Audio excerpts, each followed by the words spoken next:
What's up guys? Welcome back to the channel. In today's video we got a good one. Previously on my channel I've talked about the Chase Trifecta setup, which has an annual fee cost of $550, and I've talked about the American Express Trifecta setup, which has an annual fee cost of $800. And in the comments section people asked me, what about Citibank? What about Citi's credit cards? What about their Trifecta setup? Is that better than or just as good as Chase and American Express? And because this trifecta is not as well known as Chase or American Express, let's just quickly go through the cards. Because of their designs, they kind of look the same. The first one is the Citi Prestige card, and it has an annual fee of $495. There is a sign-up bonus of 50,000 points when you spend $4,000 in the first 3 months. The multipliers on this card are 5x on air travel, booked with airline websites, 5x on restaurants, 3x on hotels, 3x on cruise lines, that's an interesting multiplier, 1x on everything else. And the static benefits is a $250 annual travel credit per calendar year, so there's no need to enroll. Anytime you use something in their broad travel category, it'll automatically trigger that credit. This card also has a special ability in that when you book through their portal, you get the 4th night free. So if you book for 4 consecutive nights for a hotel through their portal, you will get the 4th night free. However, you can only do this twice a year. When they introduced this card, this was unlimited and people were really abusing it, so Citi capped this. You're only allowed to do this twice a year. Additionally, this card also does provide Priority Pass Select, similar to the American Express Platinum or the Chase Sapphire Reserve. The next card in the trifecta is the Citi Premier card, and this has an annual fee of $95. This also has a sign-up bonus of 60,000 points for 4,000 and spent in 3 months. But Citi has a rule in that you're only eligible for 1 bonus with their series of cards every 24 months. So in a way, they're actually discouraging their customers from accumulating these cards and building a trifecta setup. If you want to get both bonuses, you're going to have to wait over 2 years in order to complete this trifecta, or else you're just going to have to forego one of the bonuses, probably the Prestige, since it's a lower amount, but it's up to you. The multipliers on this card is 3x points on travel. It's a broad category, and it actually includes gas stations, so you get 3x on gas. You also get 2x on restaurants and entertainment, 1x on everything else. And this card has a static ability where you get a 25% boost on your points when booking through Citi's travel portal. This is actually a really important benefit in order for you to build the trifecta setup, because the Citi Prestige card doesn't give you any kind of boost in the portal comparable to like the Chase Sapphire Reserve. The next card is pretty much one of the greatest credit cards ever made, and this is the Citi Double Cash. This earns you 2% cash back on all purchases, and last year Citi changed their policy and you're now eligible to transfer your cash back into points that you can then use with the other Prestige and Premier card. So you can either take the 2% cash back, or you can transfer your cash back at 1 cent per point into Citi Thank You points and then redeem them through the portal, or transfer them to Citi's transfer partners. So the cost of the Citi Trifecta and annual fees is $590 a year. Except there is this 4th card that we need to talk about. There actually is a 4th card that is actually very beneficial, and it's the Citi Rewards Plus card. It's up to you whether or not you want to have a 4th hard inquiry or a 4th card in order to add to your setup. Real quick, let's just talk about why you might want this card. And it's a very strange card where it rounds up to the nearest 10 points for every purchase you make. And it earns 2x on supermarkets and 2x on gas stations. It also has this ability where you get 10% of your points back for the first 100,000 thank you points you redeem in a year. What is that? What does all that mean?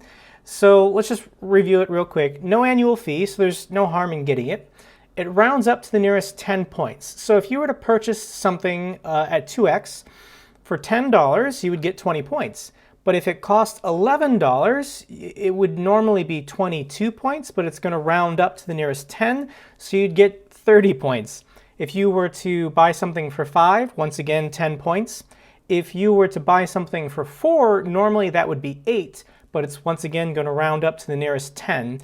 So in a way, per transaction, if you value each point at 1 cent per point, then potentially on a transaction you can gain an additional 9 cents worth of value.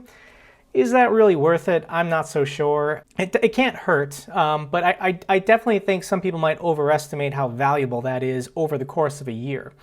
But this card is great because it gives you 10% points back on the first 100,000 points redeemed. This could potentially save you 10,000 points in a year, and if you value points 1 cent per point, it's about $100. So do you want to have this card to potentially save up to $100 a year? It might be worth it. So we're going to proceed under the assumption that you get the Rewards Plus card and that you're operating an actual Quadfecta setup, not a simple Trifecta. When comparing these credit card setups, it's really important to factor in the opportunity cost. You only have so much category spend in a year. You're only going to spend so much on restaurants, dining out, airfare. And when you choose one credit card over another, there is an opportunity cost. What did you lose by not using a different credit card setup? On my channel, I frequently talk about my favorite no annual fee cashback cards. For actually quite a few people, this is the best option they have rather than these high fee luxury travel credit cards. So we're going to compare the Citi Quadfecta against my no cash annual fee Trifecta. I call it the Double Blue Propel. The Citi Double Cash gives you 2% on everything. It's the same as the Citi Trifecta, but it's the best non-category spend cashback card. The Blue Cash Every Day is for groceries, and then the Wells Fargo Propel is for like literally everything else. So let's build a fake budget, and we're going to assume dining out, you spend $300 a month, groceries $300 a month, each of those categories $3,600 for the year. Streaming, you spend $40 a month, that's $480 for the year. Gas, you spend $30 a week, that's only $1,560. Travel, $3,000 for the year. And the other category, everyone's largest category spend is other, monthly bills, healthcare costs, clothing, home repairs, electronics, gifts, tuition, any kind of online purchases. So for our fake budget, we're saying that, as a single person, this is comparable to numbers that I think that I use. A single person would spend about $20,000 a year on their credit cards. When we plug in our no annual fee cashback setup, we can expect to save about $528. This is a savings rate of 2.6%. That's not bad.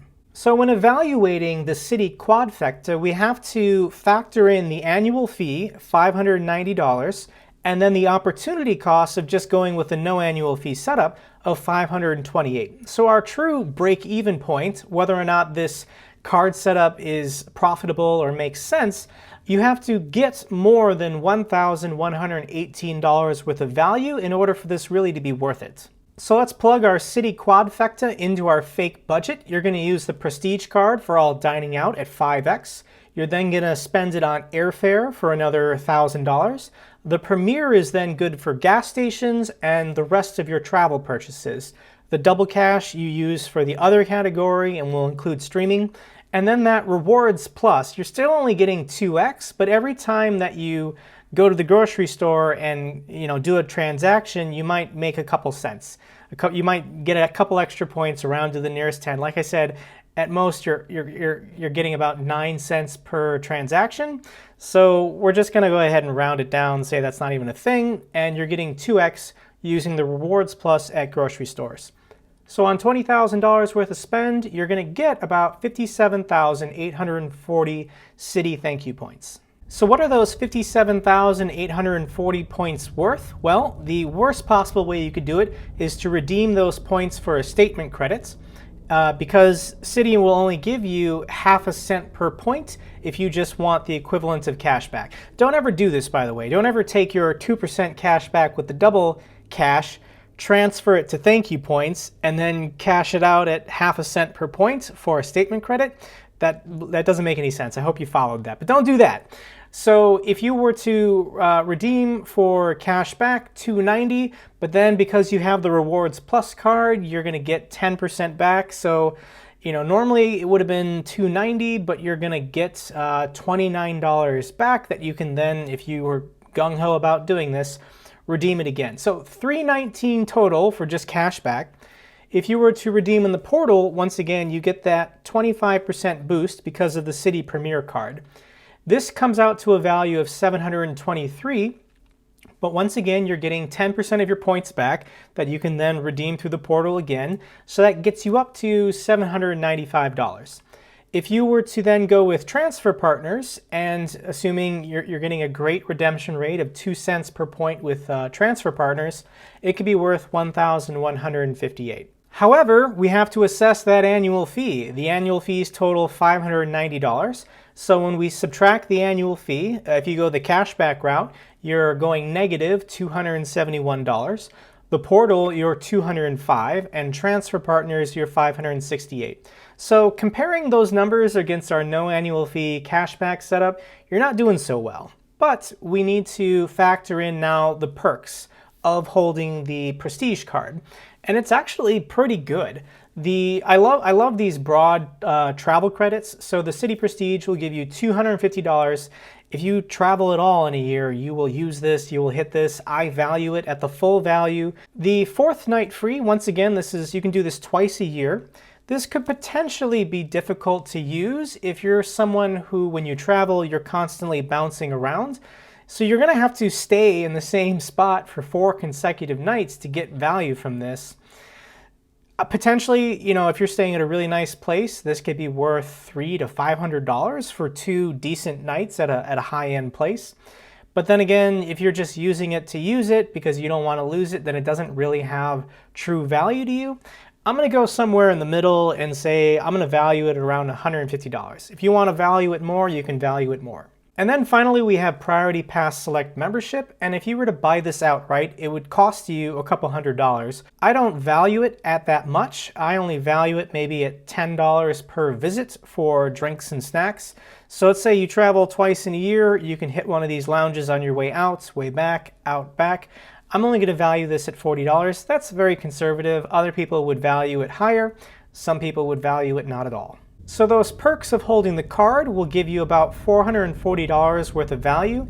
Add that to our current totals, and if you go cash back, you're going to get $169 worth of value, portal redemption $645, and transfer partners $1,008. When we compare this against our no annual fee cashback setup, going through the portal redemption or transfer partners, you're actually doing pretty well.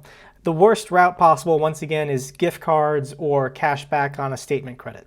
So at a minimum, I value the points when redeeming through the portal at $723. Add that to the static perks and you would get $1,163 worth of value. And if you get 2 cents per point with transfer partners, plus the perks, $1,597. So the Citi Quadfecta is actually not that bad. Even if you just want to be simple, straightforward, portal redemption, it's the same portal as like Expedia or Travelocity. It's not a bad setup to do. Real quick, let's compare it against the Chase Trifecta or the AmEx Trifecta, and we get about comparable numbers in a couple different ways. So for the Chase Trifecta, you're getting the fewest points, only about 50,000 points. But because if you hold the Chase Sapphire Reserve, you're getting a 1.5 multiplier in their portal, so it's actually really easy when using their portal to get decent value if you don't want to bother with transfer partners. So when I compare just the AmEx versus the Chase, I tend to recommend people go with Chase because it's just easier to use, whereas AmEx is high risk, high reward. If you were to just cash out all of your American Express points with your Charles Schwab brokerage account at 1.25, you actually wouldn't be able to outpace the no annual fee cashback cards. But you earn 7,000 more points on the exact same budget that I've been comparing against all three. So people really like American Express because if if they know what they're doing and they're aggressive with transfer partners, you get more points, you get more value. Citi, on the other hand, is giving you quite a few points. This is comparable to American Express, and their portal redemption is just as good as Chase. So on the low end with portal redemption, it's competitive with Chase. On the high end, it gives you as many points as American Express. So why do people not like Citi? What is wrong with the Citi Quadfecta, Trifecta? What is wrong with these Citi cards? And then the problem is the transfer partners. If you look at their lineup of transfer partners, the only domestic airline that they have is JetBlue. I kind of feel a little sorry for Citibank because AmEx and Chase took all the good partners, Southwest, United, Delta, and I guess Citi could only make an agreement with JetBlue. So if you fly from Orlando to New England, you're good to go. But for someone like me, transferring to JetBlue never makes sense. They also don't have any decent hotel partners. Once again, Chase and Hotel have taken IHG, Marriott Bonvoy, Hilton. They don't have any decent or any hotel partners that I can see. The next problem with Citi cards is the travel protections. If you hold the Chase Sapphire Reserve, then you have really good travel protections on your travel credit card. Trip cancellation, trip interruption, auto rental collision damage waiver, trip delay reimbursement, roadside assistance, lost luggage reimbursement, travel and emergency assistance. AmEx recently brought a lot of these protections back to make themselves competitive with Chase, but Citi went in the opposite direction. Last September, they removed all of these benefits from their cards. They don't have trip delay protection. They don't have worldwide accident insurance. So using these cards is kind of a liability. It makes a lot of people nervous. For people serious about traveling the world, they don't want to rent cars or purchase flights with these credit cards because they don't get any of these built-in protections. So is the Citi Quadfecta worth it for you? Yes, if you don't care about any of the insurance or protections that you can get from Chase and Amex, and you like the transfer partners that comes with Citibank.